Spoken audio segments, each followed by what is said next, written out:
сярэднявеччы і пачатку новага часу беларускай дзяржаве пад назвай Вялікае княства Літоўскае мірна ўжываліся не толькі некалькі народаў, але і некалькі рэлігій.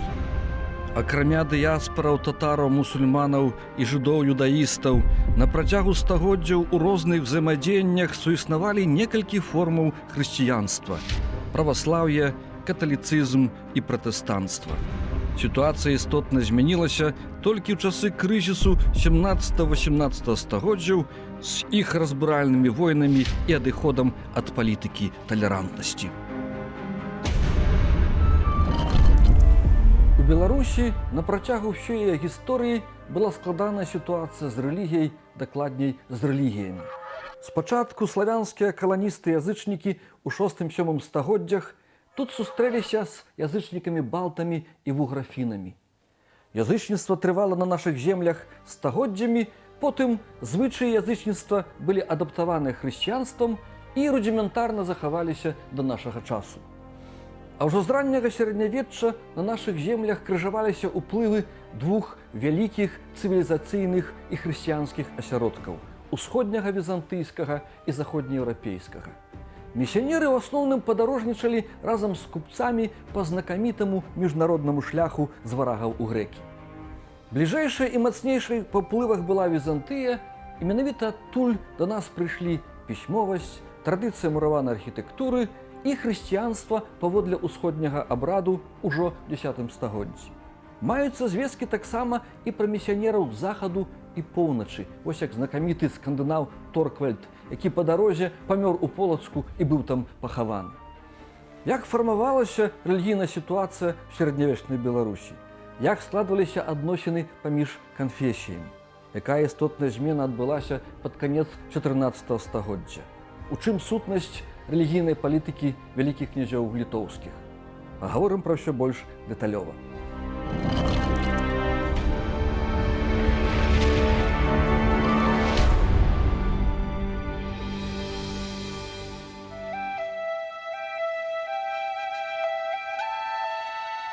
Беларусь пачыналася ад 6 стагоддзя праз кантакт славянаў-каланізатараў з тубыльцамі-балтамі. І тыя, і гэтыя былі язычнікамі. Хрысціянства паводле візантыйскага ўзору найхутчэй прыйшло ва ўсходнюю частку краіны праз знакаміты шлях з варагаў у грэкі. У 988 годзе яно стала афіцыйнай рэлігіяй у Кіеве, а неўзабаве з'явіліся першыя епіскапствы ў Полацку і Тураве. У той жа час узніклі першыя гарады на Панямонні, заснаваныя славянамі-язычнікамі, уцёкшымі ад прымусовай хрысціянізацыі. Паводле даных археалогіі, хрысціянства ўсходняга абраду дабралася сюды ў сярэдзіне другой палове 11 стагоддзя. У канцы 12, пачатку 13 стагоддзя у вусці Двіны ўзніклі нямецкія калоніі, якія прынеслі да нас іншую форму хрысціянства – каталіцтва. Распачалася шматвекавая праваслаўна-каталіцкая канкурэнцыя на беларускіх землях. Розніца ў пашырэнні дзвюх версій хрысціянства заключалася ў метадах. Праваслав'е разыходзілася пераважна мірна і эвалюцыйна, каталіцтва часта з дапамогай сілы, увасобленай у манаска-рыцарскіх ордэнах кавалераў Меча і Тэўтонскім. Інфлянскія немцы ў пачатку 13 стагоддзя абвінавачвалі полацкага князя, што той не змушае прыбалтыйскіх тубыльцаў хрысціцца, а толькі бярэ з іх даніну. Гаспадары Вялікага княства Літоўскага ад самага пачатку праводзілі адзінарацыянальную для краіны памежжа палітыку рэлігійнай талеранцыі. Падтрымлівалі як праваслаўную, так і каталіцкую цэрквы, маглі самыя прымаць хрысціянства з палітычных прычынаў, змяняць версіі, пры гэтым надалей трымацца язычніцкіх звычаяў. Калі князь з Літвы прыходзіў кіраваць у даўнія праваслаўныя цэнтры, як Полацак ці Віцебск, прыняцце праваслаўя было абавязковай умовай. Гісторыя каталіцтва ў Беларусі пачыналася з Наваградка. Вялікі князь Віцень збудаваў тут першы каталіцкі касцёл для місіянераў-францысканцаў на месцы сённяшняга Фарнага. Рэлігійная сітуацыя змянілася пры вялікім князі Ягайле, які прыняў важнейшае палітычнае рашэнне пра ўваход у заходнееўрапейскую палітычную сістэму. Дзеля гэтага належала зрабіць каталіцызм афіцыйнай рэлігіяй дзяржавы.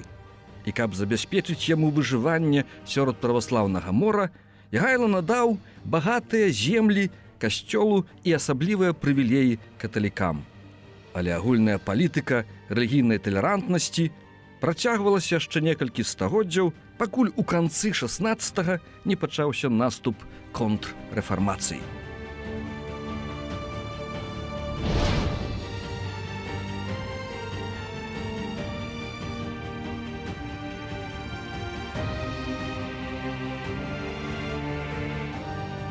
Складаная рэлігійная сітуацыя на беларускіх землях пачала складвацца задоўга за некалькі стагоддзяў да ўтварэння Вялікага княства Літоўскага. Найперш язычніцтва сутыкнулася з праваслаўем. Ад канца 10 стагоддзя было ўведзена на ўсходнеславянскіх землях праваслаўе, а сама пазней праваслаўе прыйшло на захад Беларусі, і праз некалькі стагоддзяў тут яно сутыкнулася з каталіцызмам. Отут на Рацынёмане, на Гародні мы бачым самае яскравае матэрыяльнае сведчанне гэтага сутыкнення. Гэта найперш Барысаглебская царква каложская, адзіная сведка 12 стагоддзя, мураваная царква праваслаўная, і была фара Вітаўта, которая, на жаль, не захавалася, і яшчэ таксама храм на Старым замку, пра который мы, магчыма, пагаворым. А тут на пачатку, у канцы 10 стагоддзя прыйшлі славяне-язычнікі, і менавіта тут пачаўся гэты кантакт двух рэлігій.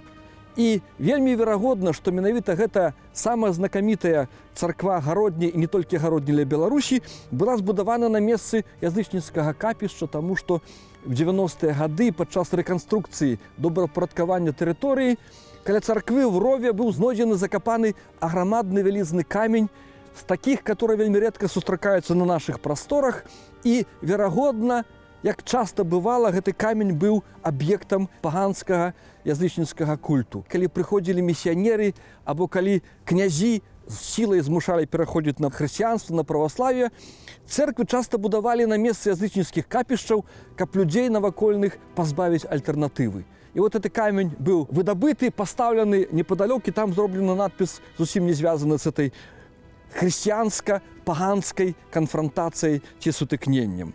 І сюды прыйшоў каталіцызм у канцы 13 стагоддзя. Пачаўся ў Наваградку. Там быў збудаваны першы касцёл драўляны, вядомы нам.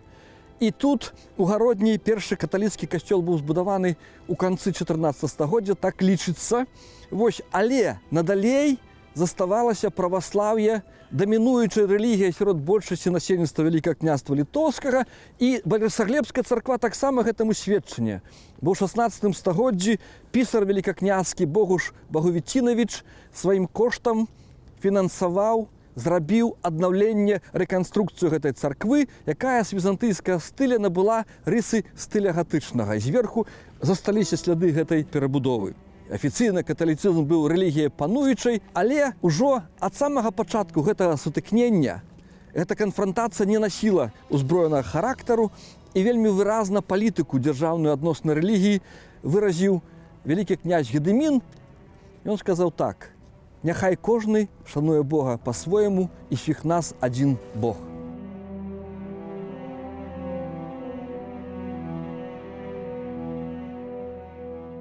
Добрая ілюстрацыя, як змянялася сітуацыя рэлігійная Вялікім княстве Літоўскім, знаходзіцца на Старым гарадзенскім замку.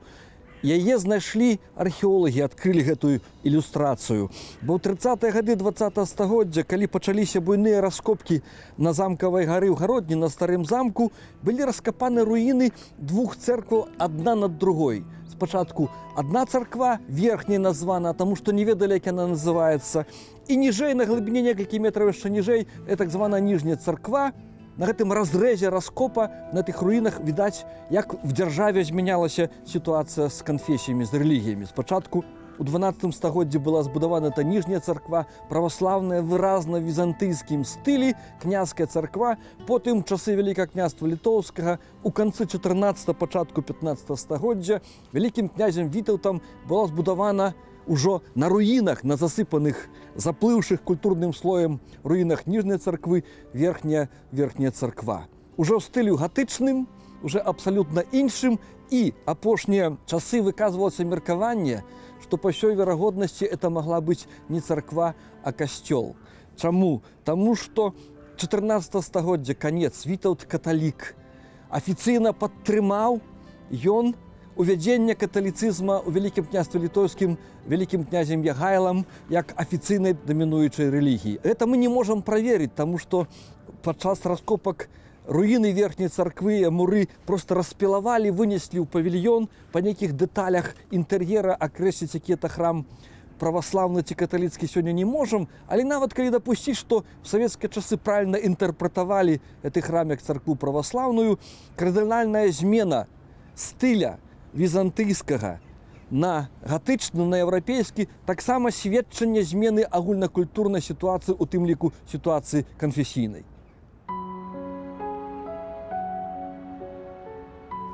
Першы касцёл каталіцкі ў Беларусі быў збудаваны ў канцы 13 пачатку 14 стагоддзя ў Наваградку.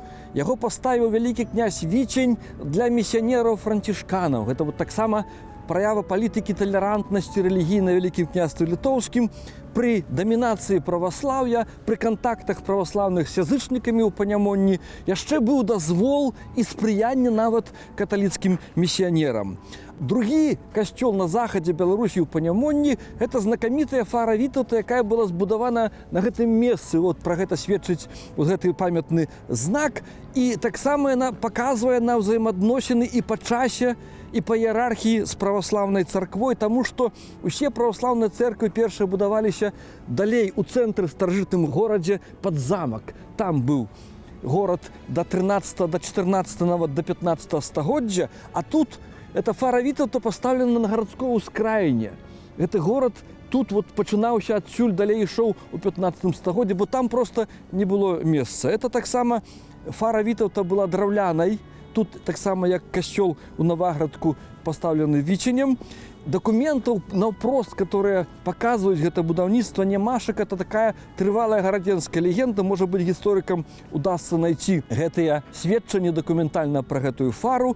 Але на яе месцы ў 16 стагоддзі на фундацыю караля Стэфана Баторыя была збудаваная агромністая фара Вітаўта, вельмі вядомы помнік не толькі ў Гародні, але па ўсёй Беларусі. У 16 стагоддзі, калі будавалася эта фара Стэфанам Баторыем, па колькасці больш яшчэ ў горадзе было цэркваў праваслаўных. 6 праваслаўных цэркваў як мінімум налічваюць крыніцы, і на гравюры паказаны знакамітай 16 стагоддзя. І гэта, можна сказаць, што ў тыя часы праваслаўная царква была народнай царквой. Это масоўная маса насельніцтва гэту веру спавядала праваслаўную, а каталіцкая вера, яна фундавалася, пашыралася праз спрыянне магнатаў і цэнтральнай улады. Павінны былі прайсці стагоддзі, пакуль каталіцызм распаўсюдзіцца на масы насельніцтва гараджанаў і сялянаў.